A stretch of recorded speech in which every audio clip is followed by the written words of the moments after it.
नवरात्रि कन्या पूजन में कन्याओं को भूल कर भी न दे ये चीज, पूरे नवरात्रे बर्बाद हो जाएंगे। छोटी लड़कियों को माँ दुर्गा का स्वरूप माना जाता है, इसलिए कन्या पूजन नवरात्रि उत्सव का एक अनिवार्य हिस्सा है। हिंदू पंचांग के अनुसार अश्विन माह में शुक्ल पक्ष की अष्टमी तिथि 10 अक्टूबर को दोपहर 12:31 से शुरू होगी और 11 अक्टूबर को दोपहर 12:06 बजे समाप्त होगी। कन्या पूजन के दौरान घर पर छोटी छोटी बच्चियों को काले चने और हलवे का प्रसाद खिलाया जाता है। इसके अलावा खीर, पूड़ी, हलवा वगैरह भी शामिल किए जाते हैं। ध्यान रहे कि कन्या पूजन के दौरान कन्याओं को जबरदस्ती भोजन नहीं कराना चाहिए।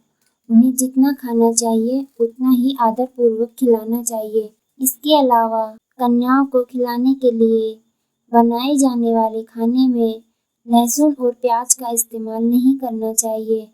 कन्या पूजन की कन्याएं 10 वर्ष से कम आयु की हों तो जातक को कभी धन की कमी नहीं होती। खाना खिलाने के बाद कन्याओं को भेंट में कुछ उपहार भी दिए जाते हैं।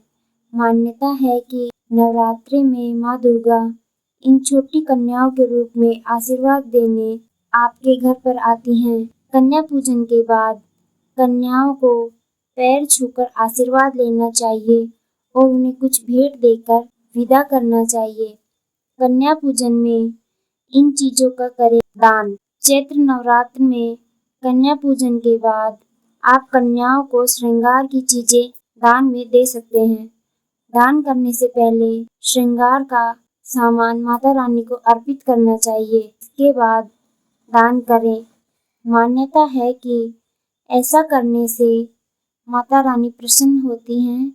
शास्त्रों में कन्याओं को उपहार में धन देने के लिए मना किया गया है, लेकिन एक वस्तु ऐसी है जिसे देना बहुत ही शुभ माना जाता है। वह वस्तु है 1 रुपए का सिक्का, जो कन्याओं को अवश्य ही पूजन के बाद देना चाहिए। इसके पीछे का तर्क यह कहता है कि 1 रुपए का सिक्का माँ लक्ष्मी का प्रतीक होता है। ऐसा माना जाता है कि इससे घर में सुख समृद्धि आती है और आर्थिक स्थिति में सुधार होता है।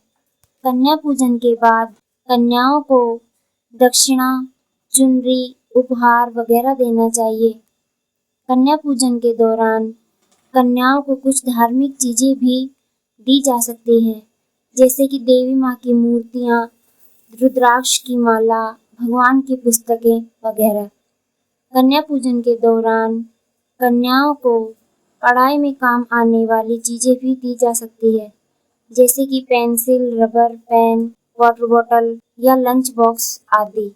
अगर आपके आस पड़ोस में कोई कन्या नहीं है तो ऐसी स्थिति में आप मंदिर जाकर भी दान दक्षिणा और कन्या पूजन का सामान आदि देकर अपने कन्या पूजन को संपन्न कर सकते हैं।